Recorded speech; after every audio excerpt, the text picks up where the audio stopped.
9 نومبر یوم اردو، ولادت شاعر مشرق ڈاکٹر علامہ اقبال، مختصراً تعارف، ولادت اور تعلیم۔ علامہ اقبال رحمۃ اللہ علیہ 9 نومبر سن 1877 کو سیالکوٹ میں پیدا ہوئے۔ آپ کے والد کا نام شیخ نور محمد تھا۔ آپ کی والدہ بہت نیک خاتون تھی۔ مشن ہائی اسکول سیالکوٹ سے میٹرک اور میرے کالج سیالکوٹ میں آپ نے ایف اے کیا۔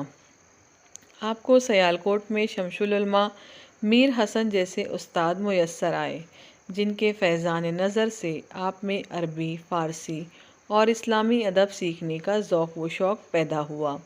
ایف اے کے بعد آپ گورنمنٹ کالج لاہور آ گئے، جہاں آپ کو پروفیسر آرنولڈ جیسے استاد ملے۔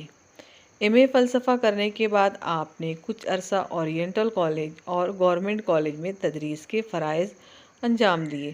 سن 1905 میں آپ بیرسٹری کرنے انگلینڈ رخصت ہوئے۔